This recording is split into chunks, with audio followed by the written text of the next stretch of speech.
Et on va passer à notre premier débat de ce soir. On va parler de soleil, on va parler de Polynésie, de Nouvelle-Calédonie, où Madame Hidalgo, la maire de Paris, était en voyage officiel, et ça a beaucoup fait parler. Un voyage de 3 semaines. Alors d'abord, il y avait un volet officiel, puis 15 jours de vacances privées. Selon le Canard enchaîné, l'objectif principal, c'était la visite des infrastructures pour l'épreuve de surf des JO qui se tiendra à Tahiti. Sauf qu'on apprend que finalement, elle n'a pas visité ce site olympique. Elle s'explique d'ailleurs dans un communiqué de presse ce soir. Elle dit que c'était parce qu'il y avait des tensions localement, et on y reviendra. Mais il y a une autre petite chose quand même qui a interpellé tout le monde, c'est qu'il n'y a pas eu une photo postée sur les réseaux sociaux, alors qu'elle alimente régulièrement son compte, son équipe le fait, de ce déplacement. Comme si elle ne l'assumait pas tout à fait. À la place, il y avait des messages qui laissaient penser qu'elle était à Paris. Message posté, regardez, c'était le 19 octobre sur Instagram.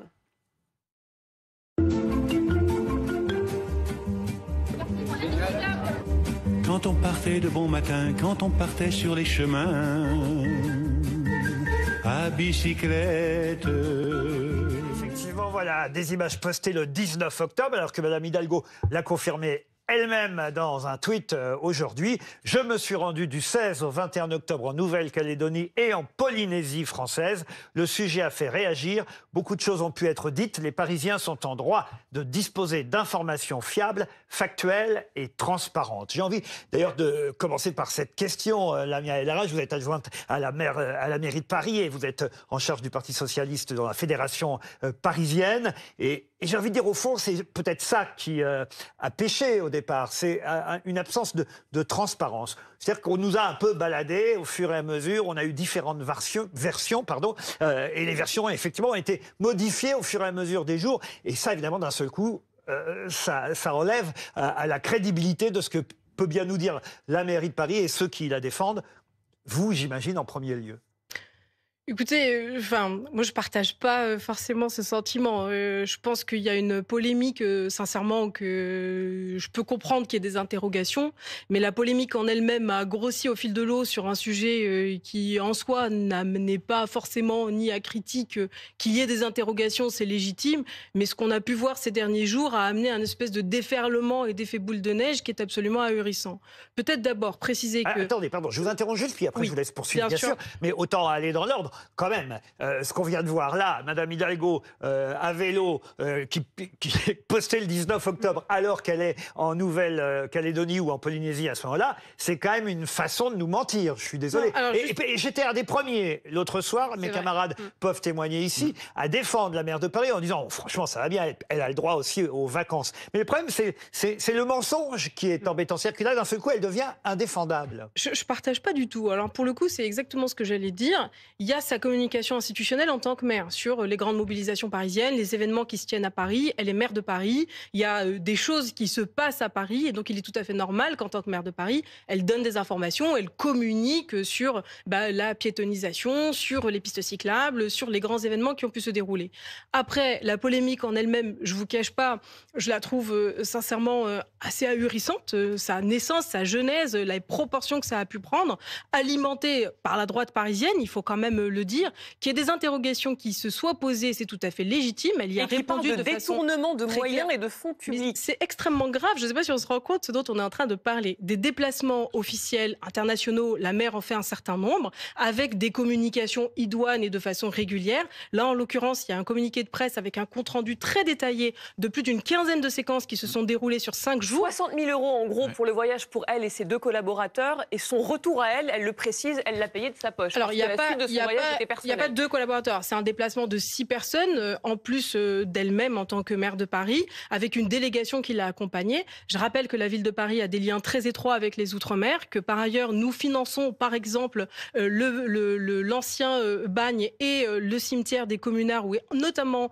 enterrée Louise Michel, donc le cimetière de l'île des Pins, que nous finançons. Et c'est suite à une invitation du président de la Polynésie française qui l'avait invitée à venir qu'elle s'est rendue sur place. Vous la défendez, pardon, vous la défendez un peu mieux, en tout cas, que Pierre Rabadan, l'adjoint au sport à la mairie de Paris, parce que dès qu'il Attendez, me fâchez pas avec Pierre. Écoutez, les rugby matchs, je rappelle. Je vous lis ce qu'il avait est beaucoup plus grand que moi. Alors, s'il vous plaît, Je soyez vous pas lis ce qu'il a désagréable. répondu ce week-end aux Parisiens, qu'il a interrogé. Christine Henry et Marcello Weisfried ont interrogé l'adjoint au maire de Paris, qui faisait partie du voyage. Et à un moment donné, par exemple, il dit « Les autorités de Nouvelle-Calédonie et de Polynésie française ont été très honorées qu'Anne Hidalgo leur rende visite. » Bon, ça, très bien. Et il ajoute « Jamais aucun maire de Paris ne l'avait encore fait. » Ben non, c'est peut-être ça le problème, justement. Sur il l'île des répond à Pins, côté. ouais, C'est la première à avoir eu l'idée. Peut-être parce que sa fille était justement là-bas et qu'elle avait envie de faire d'une pierre deux coups. On peut comprendre. Si. On ne met pas en cause le fait qu'elle ait envie d'aller voir sa famille. Mais profiter... Enfin, organiser un voyage pour ça, c'est peut-être embarrassant si c'est le cas. Et du fait, lui, il a défendu en disant aucun maire de Paris ne l'avait fait avant elle. C'est pas très costaud comme défense. Alors, pour le c'est coup, même pire. Pour le coup, le statut de la ville de Paris est quand même particulier. Vous le savez, c'est une collectivité en tant que telle depuis assez peu de temps.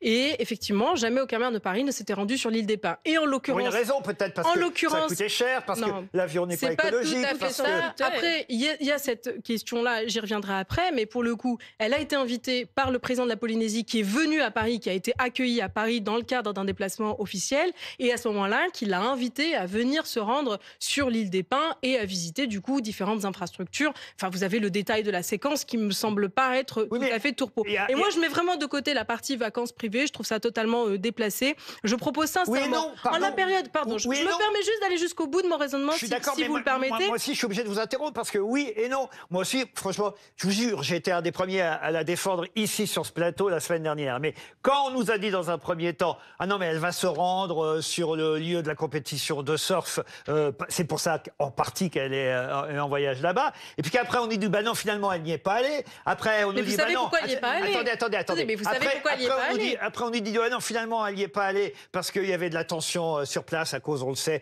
d'un espace réservé aux juges dont on va dire certains. La tour des juges. Voilà, certains Polynésiens sont opposés à cette tour, à cette construction. Bon, ça très bien qu'il y ait des tensions, mais finalement on lui a proposé d'y aller le lendemain. Et là, maintenant, on apprend que finalement elle a dit non, je n'irai pas le lendemain parce que je ne veux pas repousser mon billet d'avion pour rendre visite à ma fille. Alors excusez-moi, moi je veux bien pas parler de sa famille et de sa fille, mais sauf que ça rentre justement dans les raisons pour lesquelles elle n'a pas pu, on va dire, assurer le rendez-vous pour lequel on nous disait qu'elle était là-bas. Alors, comprenez qu'on puisse se poser des questions. Je comprends. Moi, je mets de côté l'aspect vie privée, encore une fois. Ce que je voulais juste dire, c'est que de la part de certains élus, moi, j'invite quand même aussi à beaucoup de modération. Moi, j'aimerais bien, par exemple, qu'on se pose les mêmes questions sur les différents voyages de Rachida Dati en Azerbaïdjan. Vous voyez, la diplomatie du caviar qui a donné lieu à tout un ensemble de reportages. Bon, en l'occurrence, ça donne pas tout à fait les mêmes polémiques et j'avoue ne pas bien comprendre ce déséquilibre-là. Mais bon, soit.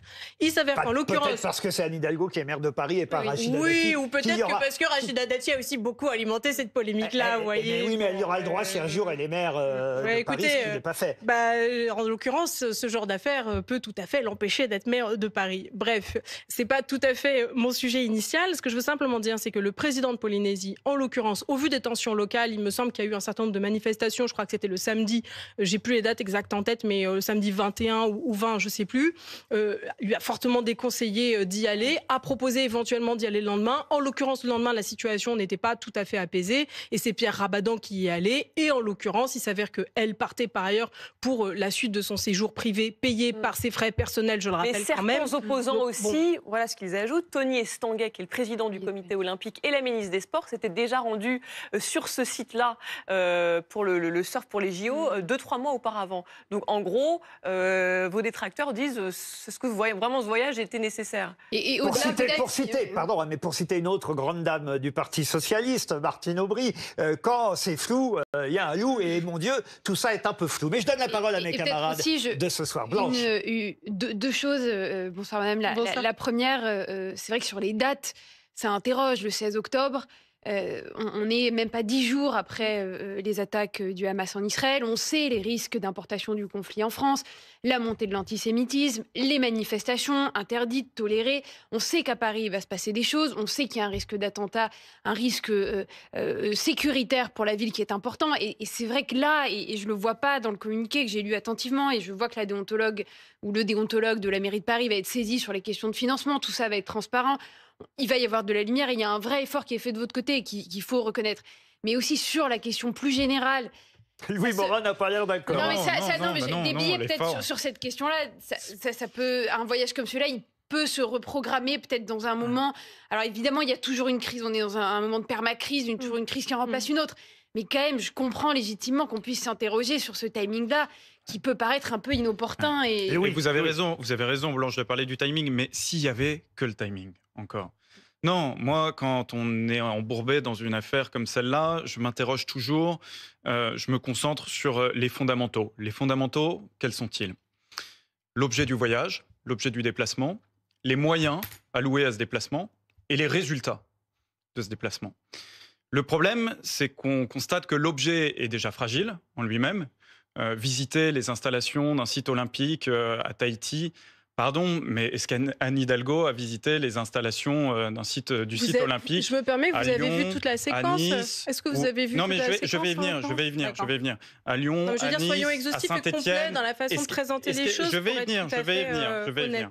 Voilà, effectivement, et vous avez raison de le souligner, toute la séquence a été communiquée cet après-midi, ce soir, alors qu'auparavant... on a le détail de plusieurs jours. Il y avait un blackout total sur le déplacement d'Anne Hidalgo. Il y avait vraiment la volonté de dissimuler l'intégralité du déplacement. Vous pouvez pas dire aucune communication n'avait été faite. Mais non, mais c'est factuel. Aucune communication n'avait été faite sur le site de la mairie de Paris. Il n'y a pas eu un seul communiqué de presse. Il n'y a pas eu un seul tweet. Il n'y a rien eu. Il y avait la volonté d'occulter ce déplacement. Et là aussi, ça interroge. Et effectivement, dans la communication qui a été faite, on a eu l'intégralité du programme et on a constaté qu'il y avait effectivement d'autres choses.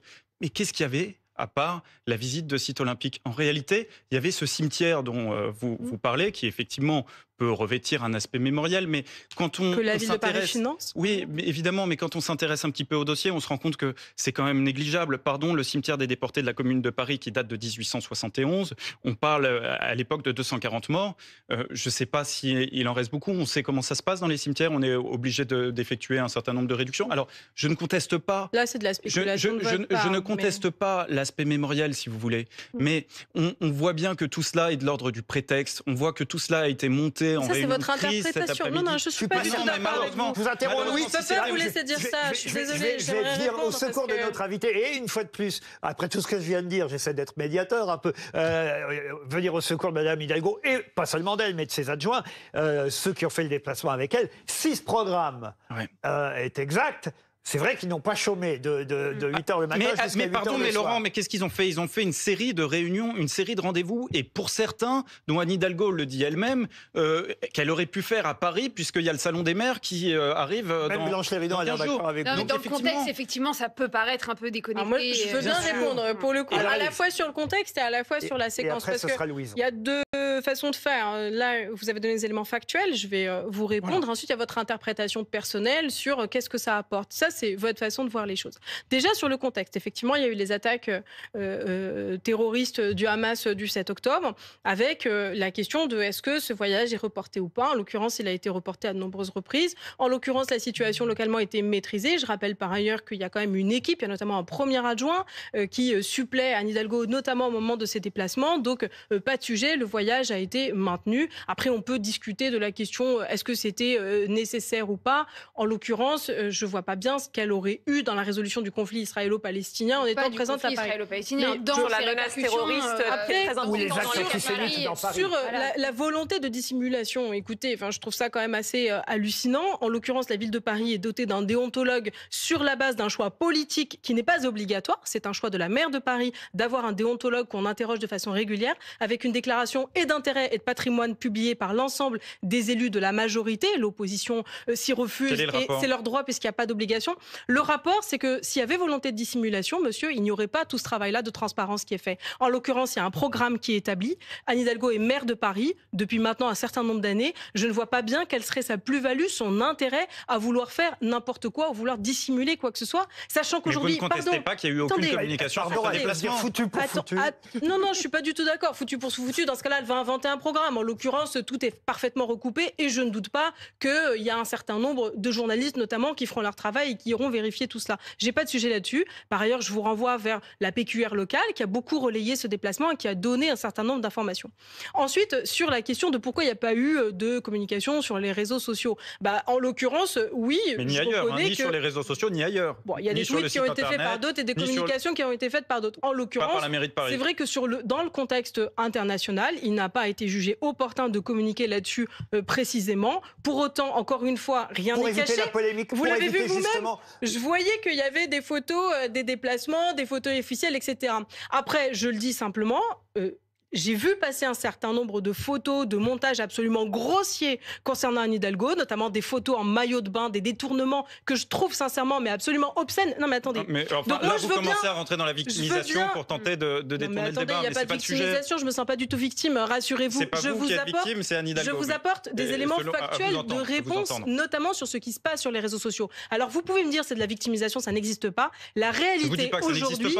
La réalité aujourd'hui, c'est que tout ça est monté en épingle. Moi, je le dis très sincèrement. Après, vous pouvez en penser ce que vous voulez. Je ne suis pas sûre qu'à terme, ni ça accompagne ou ça aide les élus dans l'exercice de leur mandat, ni ça vienne accompagner ou aider la démocratie. Parce que jeter l'opprobre comme vous le faites, jeter l'opprobre comme vous le faites en expliquant qu'il y a de la dissimulation sur un programme qui est absolument clair et qui a été communiqué, sincèrement, je vous le dis, je trouve ça absolument déplacé. Des jours, on va dire, de flottement. Il faut être clair. Il y a eu du flottement dans cette communication. Énormément de déplacements, énormément de réunions qui sont organisées. Jamais un programme n'a été demandé dans le détail. En l'occurrence, vu les proportions qu'a pris la polémique, il y a eu cette communication claire et transparente et tout à fait vérifiable qui a été faite. Je pense qu'on peut le saluer et considérer que désormais on peut... L'adjoint à la mairie de Paris que vous avez cité, Laurent, on savait que ce voyage ne passerait pas inaperçu, mais on se voyait mal communiquer dessus, car il aurait pu apparaître comme décalé au regard du contexte international et national dramatique. Voilà, toujours Pierre.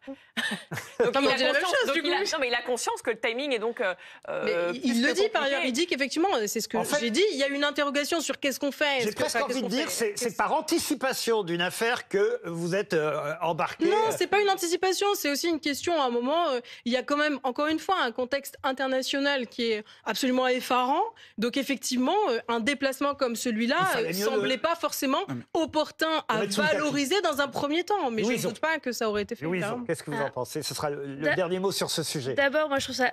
J'ai grandi à Paris, donc moi je trouve ça toujours assez drôle quand la droite monte sur ses grands chevaux en termes de dépenses publiques et de... Bon, remettons, parce que les 60 000 euros là, du voyage, ça s'appelait un apéro chez les Tibéri ou chez les Chirac. Hein, donc c'est pas... On a changé d'époque aussi quand même. Hein, aujourd'hui. Certes, mais alors moi j'ai suivi Hidalgo. Chez Laurent Wauquiez, par exemple, vous voyez, 250 000 euros une soirée organisée par le Conseil régional sur deniers publics, ça gêne personne. Le budget de l'Élysée en déplacement qui est passé de 2,2 millions d'euros en 2020, 4,4 millions d'euros en 2021, là ça vous choque pas. Augmentation de 20% du budget de l'Élysée en 2023, et là par contre on n'entend rien. Donc excusez-moi, c'est juste qu'on prenait le deux poids deux mesures que je trouve un tout petit peu Moi, je trouve ça tout aussi choquant. J'espère vous entendre le dire.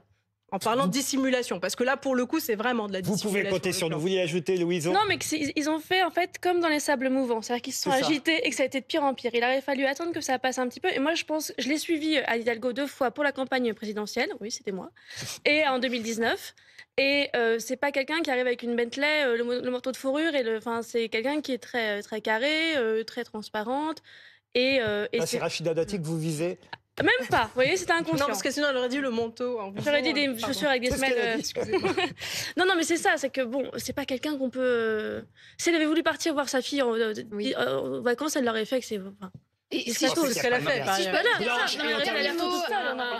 On termine avec Blanche Un tout petit peu optimiste pour essayer d'en tirer quelque chose de positif. On a beaucoup reproché à la maire de Paris une forme d'intransigeance et de radicalité sur les questions écologiques. Je crois que elle-même, se retrouvant au milieu de cette polémique, mesure à quel point sur ces sujets-là, les sujets sont complexes et que oui, quand vous avez une fille qui va vivre à l'autre bout du monde, il faut encore prendre l'avion et ça peut paraître complètement indéfendable dans un certain contexte, mais les circonstances dans la vie font parfois que vous n'avez pas le choix et qu'il faut toujours savoir faire preuve d'un petit peu de souplesse, notamment sur ces questions-là. Je ne crois pas que vous ayez beaucoup entendu Anne Hidalgo jeter l'opprobre sur celles et ceux qui vont prendre l'avion. Non, pas du tout, mais que sur la question écologique, ça montre bien qu'il faut... C'est le cas aussi des écologistes qui siègent au sein du Conseil de Paris. On va vous remercier, c'est bien courageux de votre part d'être venu défendre la maire de Paris. À cause de vous, je suis fâchée avec Pierre Rabadan, maintenant c'est vrai. Merci Lamia El Harraj d'avoir accepté notre invitation.